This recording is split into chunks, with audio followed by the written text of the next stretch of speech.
وسلم کی ولادت باسعادت ہوئی۔ دنیا کا ہر مسلمان جو بھی سچے دل سے لا الہ الا اللہ محمد رسول اللہ صلی اللہ علیہ وسلم کو پڑھتا ہے اور اس پر اس کا ایمان اور عقیدہ ہے، وہ اپنے نبی صلی اللہ علیہ وسلم کی ولادت باسعادت کی خوشی میں جلسے کرتے ہیں، جلوس نکالتے ہیں، آپ کی سیرت و صورت، آپ کی فضائل و کمالات، آپ کی تعلیمات و ہدایات، آپ کے محامد و محاسن کا ذکر سن کر اور سنا کر اپنے دلوں کو شاد اور مسرور کرتے ہیں۔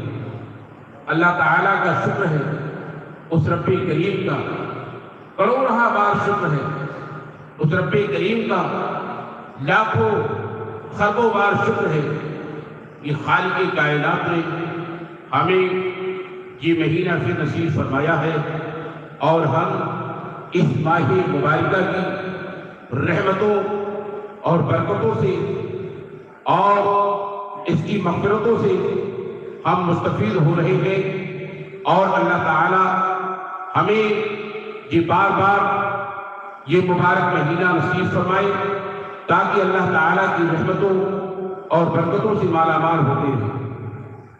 میرے محترم بزرگوں دوستو، بعض علماء کرام نہیں بلکہ اکثر علماء کرام کا اس پر اتفاق ہے، یہ مہینہ صحیح معنوں میں اگر دیکھا جائے تو رمضان المبارک کے مہینے سے بھی افضل ہے۔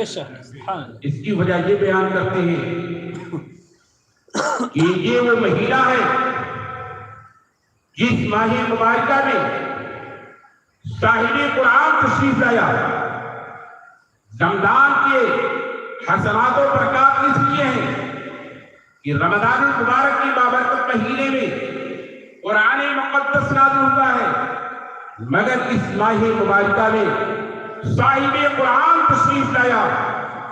اگر وہ تشریف نہ لاتے تو ہمیں نہ ایمان کی دولت ملتی، نہ اسلام کی دولت ملتی، نہ قرآن کی دولت ملتی، نہ رمضان المبارک کی برکتیں ملتی، نہ عید کی خوشیاں ملتی۔ غرضے کی اگر وہ نبی تشریف نہ لاتے تو یہ کائنات معرض وجود ہی میں نہ آتی۔ یہ جو کچھ ہے نبی کونین سلطان دارین علیہ السلام کا صدقہ ہے۔ آپ کی خدمت فعل میں اللہ تعالیٰ نے ساری کائنات کو، سارے عالم کو، ساری جہان کو، زمین و آسمان کو پیدا کیا ہے۔ فرمایا قد جاءکم من اللہ نور و کتاب مبین، بے شک تمہارے پاس آ گیا اللہ کی طرف سے نور اور روشن کتاب۔ اللہ تعالیٰ نے اس آیت کریمہ میں دو چیزوں کا ذکر کیا ہے۔ بعض نادان اور جاہل قسم کے لوگ قرآن کریم کی تفسیر غلط بیانی سے کام لیتے ہیں اور کہتے ہیں نور سے مراد قرآن حکیم ہے۔ نہیں، بلکہ نور و کتاب مبین، ایک نور آیا ہے اور دوسری چیز جو آئی ہے وہ کتاب مبین یعنی قرآن مقدس۔ اکثر و بیشتر بلکہ امت کا اجماع ہے اس آیت کریمہ میں نور سے مراد نبی پاک علیہ السلام کی ذات مبارک ہے اور کتاب مبین سے مراد قرآن حکیم ہے۔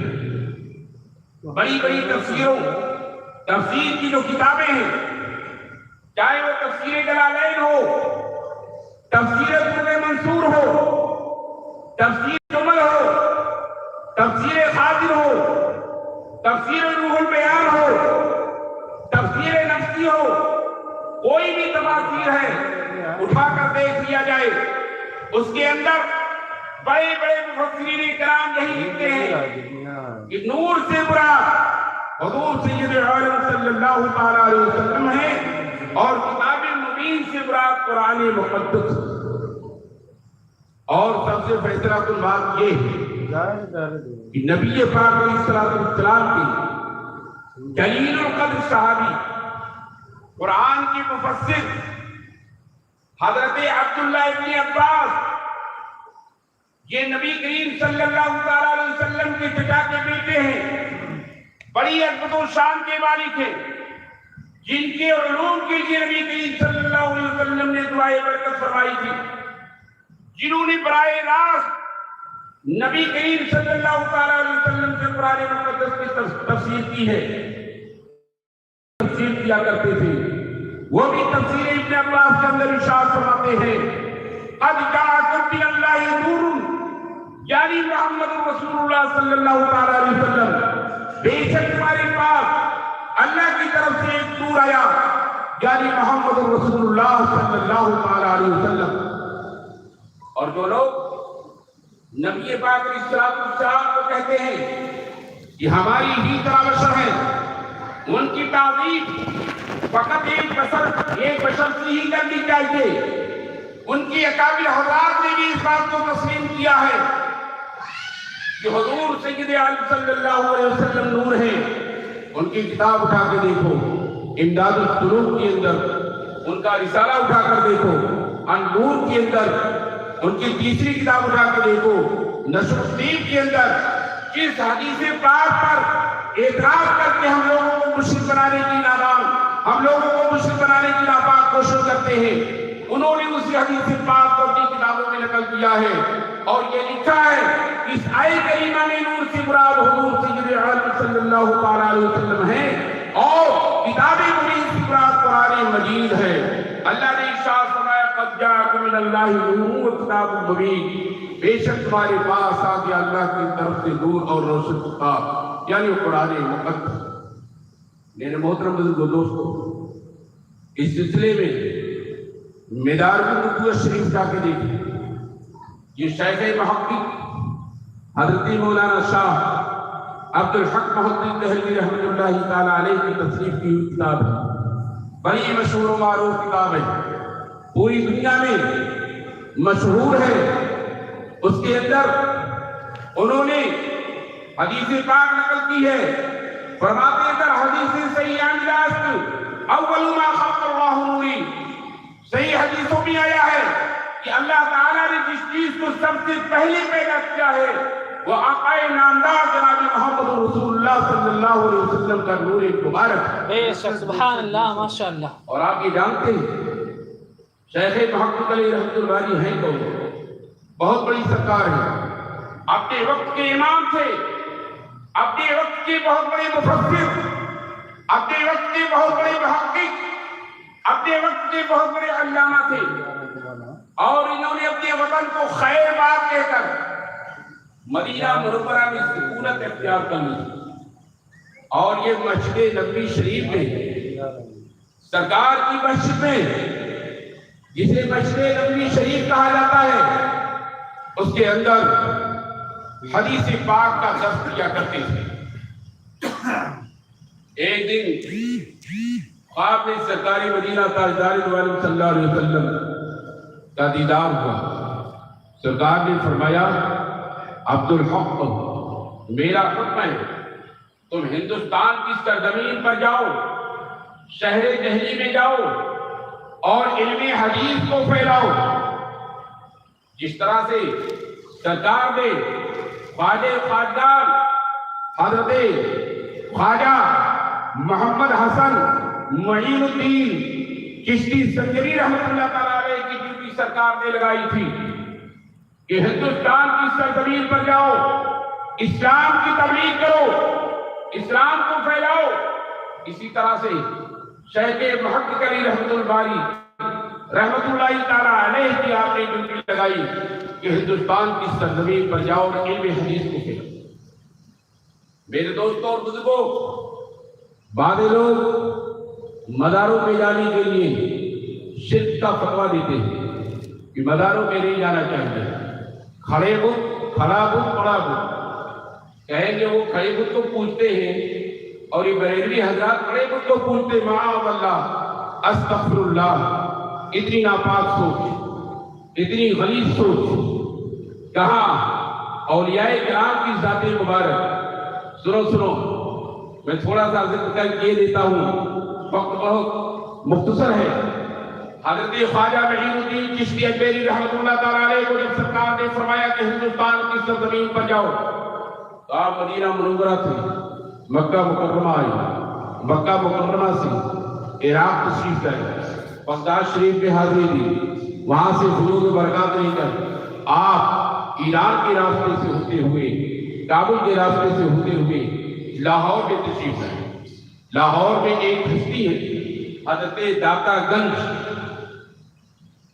حجوری رضی اللہ تعالیٰ، یہ بہت بڑی سرکار ہے. اب ان کے بارے میں آپ اندازہ خود لگائیں کہ پیروں کے پیر حضرت غوث العالم، حضرت غوث اعظم محی الدین عبد القادر جیلانی رضی اللہ تعالیٰ عنہ ارشاد فرماتے ہیں کہ کاش میں ان کے دور میں ہوتا تو میں ان سے مرید ہوتا. سبحان اللہ، ماشاء اللہ. خواجہ معین الدین چشتی اجمیری سنجری رضی اللہ تعالیٰ عنہ آتے ہیں، ان کے مزار پہ حاضری دیتے ہیں. یہ نہیں کہ ہم لوگوں کی طرح سے تم چٹاکا کر کے بھگ گئے، نہیں، معاف ہوگا، ایسا نہیں کرتے، بلکہ ادب کے ساتھ پائیدی کی طرف. بعض کتابوں میں آتا 40 دن اور بعض کتابوں میں آتا 6 مہینے تک آپ نے چلہ کیا. اور جب دادا صاحب کی فیوض و برکات سے مستفید ہوئے تو آپ کی زبانی مبارک پر ایک شعر نکلا، گنجی بخشی فیض عالم مظہر نور خدا. کوئی معمولی کلام نہیں ہے، یہ کسی شاعر کا شعر نہیں ہے کہ مبالغہ سے کام کر رہا ہو، مبالغہ آرائی کر رہا ہو، لوگوں کو خوش کرنے کے لیے ایسا کلام کر رہا ہو. کیا فرماتے؟ گنجی بخشی فیض عالم مظہر نور خدا، اور ناکسارا پیر کامل کاملارا رہنما. یہ دادا صاحب اپنے قبر ارمن میں رہتے ہوئے دنیا و آخرت کے خزانوں کو تقسیم فرما رہے ہیں، اور یہ ناقصوں کے لیے ہی کامل پیر نہیں ہے بلکہ کاملوں کے لیے رہنما ہے. میرے محترم بزرگوں دوستوں، اور یہ لوگ کہتے ہیں مداروں سے جانے سے کیا ملتا، معاف. اس طرح کی سوچ رکھتے ہیں، بتوں سے تشبیہ دیتے ہیں. اسی لیے اللہ تبارک و تعالیٰ نے قرآن مقدس آپ پڑھیں گے دوسروں رکو نہیں بلکہ پہلے رکو سے اللہ تعالیٰ ان کا ذکر کرنا شروع کر دیتا ہے. فی قلوبہم مرض فزادہم اللہ مرضا ولہم عذاب علیم بما کانوا یکفرون. آپ یہیں سے پڑھتے جائیے، ترجمہ پڑھتے جائیے اور دیکھتے جائیے. اور پھر کیا فرمایا؟ یضل بہ کثیرا ویہدی بہ کثیرا. لوگ قرآن پڑھیں گے، پڑھ کر گمراہ بھی ہوں گے، لوگ قرآن پڑھیں گے، پڑھ کر ہدایت کا راستہ بھی پائیں گے. قرآن گمراہ بھی کرے گا، قرآن ہدایت کا راستہ دے گا. جو قرآن کریم کا ترجمہ اور تفسیر غلط بیانی سے کام لیتے ہیں ان کے واسطے قرآن کیا ہے؟ اللہ ارشاد فرماتا ہے وَنُنَزِّلُ مِنَ الْقُرْآنِ مَا هُوَ شِفَاءٌ وَرَحْمَةٌ لِّلْعَالَمِينَ وَرَحْمَةٌ لِّلْمُؤْمِنِينَ کہ ہم جو قرآن نازل کرتے ہیں جو مومنوں کے لیے شفا ہے، رحمت ہے، رحمت. وَلَا يَزِيدُ الظَّالِمِينَ إِلَّا خَسَارًا. اور قرآن ظالموں کے واسطے خسارے کا موجب ہے. وَلَا يَزِيدُ الْكَافِرِينَ نہیں فرمایا. کیوں؟ اس لیے کافر قرآن پڑھتا ہی نہیں، قرآن کا ترجمہ کرتا ہی نہیں، قرآن کی تفسیر تو کرتا ہی نہیں.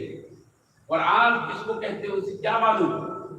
اللہ تعالیٰ فرماتا ہے قرآن وہ لوگ جو ایمان لانے کی دعوے دار ہیں، کلمہ پڑھنے کی دعوے دار ہیں، نماز پڑھنے کی دعوے دار ہیں، اور اللہ کے رسول پر ایمان لانے کی دعوے دار ہیں، مگر وہ عدل و انصاف سے کام نہیں لیتے بلکہ بددیانتی کرتے ہیں، کہیں کا کہیں کرتے ہیں، بتوں کے حق کو کرنے والی آیتوں کو نبی اولیوں میں چسپاں کرتے ہیں. تو قرآن ان کے واسطے ہدایت کا موجب نہیں بلکہ ان کے لیے خسارے کا موجب. میرے محترم بزرگوں دوستو، یہ گمراہیت کا سبب کیوں؟ اللہ نے من دون اللہ کی آیتیں کریمات اپنی دوسری طرف چلی جائے. موضوع سے ہٹ جاؤں گا. میرے محترم بزرگوں دوستو، من دون اللہ کا لفظ ارشاد فرمایا ہے، یہ لوگ من دون اللہ میں نبیوں اور ولیوں کو داخل کرتے ہیں، حالانکہ معاذ اللہ استغفر اللہ 1000 بار استغفر اللہ، نبی ولی من دون اللہ میں داخل نہیں ہے۔ نبی ولی کو جو لوگ من دون اللہ میں داخل کرتے ہیں وہ جہنم کا ایندھن بنیں گے۔ وما لکم من دون اللہ من ولی ولا نصیر، یہ آیت کریمہ پڑھتے ہیں، خود بھی گمراہ ہوتے ہیں، دوسروں کو گمراہ کرتے ہیں۔ اللہ فرماتا ہے کہ اللہ کے سوا کوئی نہیں ہے جو تمہارا کوئی ولی ہو، کوئی مددگار ہو۔ جہاں کو اللہ نے فرمایا تمہارا کوئی ولی نہیں، تمہارا کوئی مددگار نہیں، لیکن یاد رکھنا یہاں ایک لفظ من دون اللہ، وما لکم من دون اللہ، تو من دون اللہ سے مراد بتوں میں ہمارا کوئی مددگار، ہمارا کوئی ولی نہیں، اور ویسے ہمارا کوئی ولی ہے تو اللہ تعالیٰ کیا ارشاد فرماتا ہے، انما ولیکم اللہ ورسولہ والذین آمنوا، تمہارا ولی اللہ بھی ہے، اللہ کا رسول بھی ہے، کامل ایمان والے بھی ہیں۔ یہ تو قرآن میں تضاد پیدا ہوگی۔ یاد رکھیے پہلی آیت میں ایک لفظ ہے من دون اللہ، اور اس میں من دون اللہ کا لفظ نہیں، تو اللہ بھی ولی ہے، اللہ نے اپنے نبیوں کو ہمارا ولی بنایا ہے، اللہ نے صالحین بندوں کو بھی ہمارا ولی بنایا، مددگار بنایا ہے، اور وہ اللہ تعالیٰ کی عطا سے ہماری اور آپ کی مدد کرتے ہیں۔ میرے بزرگ دوستو، تو میں عرض یہ کر رہا تھا کہ یہ جو کچھ ملا ہے یہ نبی پاک علیہ السلام کے صدقے طفیل میں ملا ہے۔ اللہ نے فرمایا حبیب میں نے جو کچھ پیدا کیا ہے تیرے ہی طفیل میں پیدا کیا ہے، چنانچہ حدیث مرفوع ہے، حضرت جابر ابن عبداللہ رضی اللہ تعالیٰ عنہ سرکار مدینہ تاجدار دو عالم صلی اللہ علیہ وسلم کی بارگاہ میں حاضر ہوئے، ارشاد فرمایا اے اللہ کے حبیب میرے ماں باپ آپ پر قربان ہو۔ صحابہ کرام جب سرکار کی بارگاہ میں جاتے تھے تو ادب کا عالم یہ ہوتا تھا، پہلے فرماتے یا رسول اللہ میرے ماں باپ آپ پر قربان ہو جائے، آپ پر نثار ہو جائے، اس کے بعد سے کرام فرماتے اے اللہ کے حبیب مجھے خبر دیجئے، مجھے بتائیے کہ اللہ تعالیٰ نے تمام چیزوں سے پہلے کون سی چیز کو پیدا کیا ہے۔ اب اگر یہاں غور و خوض کیا جائے تو صحابی رسول کے اس پوچھنے میں کئی حکمتیں پوشیدہ، بڑی حکمتیں پنہاں ہیں۔ معلوم ہوا کہ اس صحابی رسول کا یہ عقیدہ تھا کہ ہمارا نبی وہ نبی ہے، ہمارا رسول وہ رسول ہے، کہ جس چیز کو اللہ تعالیٰ نے تمام چیزوں سے پہلے پیدا کیا اس کو بھی جانتا ہے۔ اگر اور سرکار نے بھی یہ نہیں فرمایا اے جابر تو کیسا سوال کرتے ہو، ایسا سوال نہ کیا کرو، میں تو سب سے آخر میں آیا ہوں، میں خاتم الانبیاء ہوں، خاتم المرسلین ہوں، خاتم النبیین ہوں۔ اگر یہ سوال کرنا ہوتا تو آدم علیہ السلام کی امت حضرت آدم علیہ السلام سے سوال کرتی، لیکن تم ایسا سوال کرو نہیں۔ سرکار نے کیا ارشاد فرمایا یا جبریل یا جابر ان اللہ تعالی خلق قبل الاشیاء نور النبی کا من نوری، اے جبریل اے جابر اللہ تعالیٰ نے تمام چیزوں سے پہلے تیرے نبی کے نور کو اپنے نور سے پیدا فرمایا، اور پھر اللہ تبارک و تعالیٰ نے اسی نور سے ساری کائنات کو پیدا کیا۔ جب حضرت انسان کو پیدا کیا تو نور محمدی صلی اللہ تعالیٰ علیہ وسلم کو بطور امانت اللہ تعالیٰ نے آدم علیہ السلام کی پشت مبارک میں رکھا، اور پھر وہ نور آپ کی پیشانی مبارک میں چمکنے لگا تو اللہ تعالیٰ نے حکم دیا، یہ بات بڑی لمبی بڑی تفسیر ہو جائے گی، بتانا یہ ہے ساری فرشتے آگے پیچھے دائیں بائیں ہاتھ پاٹ کر چل رہے تھے۔ آدم علیہ السلام ارشاد فرمائے مولا کریم فرشتے میرے ساتھ کیا معاملہ کریں؟ اللہ تعالیٰ نے فرمایا ہے میرے پیاری حضرت میرے حبیب کا نور تیری پیشانی میں چمک رہا تھا، اس نور کی زیارت کر رہا ہے۔ آدم علیہ السلام نے خواہش ہے کہ مولا کریم میں تیرے حبیب کے نور کی زیارت کرنا چاہتا ہوں، بس اللہ تبارک و تعالیٰ نے آدم علیہ السلام کی اس کلمے کی انگلی میں نور محمدی صلی اللہ علیہ وسلم کو مثلی آئینہ چمکنا تھا کہ آدم علیہ السلام فرد محبت میں آ جاتے ہیں اور آ کر اپنے انگوٹھے کو چوم کر اور اپنی آنکھوں سے لگا لیتے ہیں۔ تفسیر روح البیان میں ہے، علامہ اسماعیل حقی رحمۃ اللہ تعالیٰ علیہ آج کی 500 سال پہلے وہ تفسیر لکھی گئی ہے، بڑی پیاری تفسیر ہے۔ اس کے اندر حدیث پاک نقل کرتے ہیں، فرماتے ہیں جب یہ واقعہ حضرت جبریل علیہ السلام پیارے آقا صلی اللہ علیہ وسلم کی بارگاہ میں پیش کیا کہ مولا اے اللہ کے حبیب صلی اللہ علیہ وسلم، آپ کا نور آدم علیہ السلام کی کلمے کی انگلی میں پیش کیا گیا، تو اس انگلی سب سے پہلے کلمہ شہادت یعنی اشہد ان لا الہ الا اللہ، اسی انگلی کا نام ہے کلمہ شہادت کی انگلی۔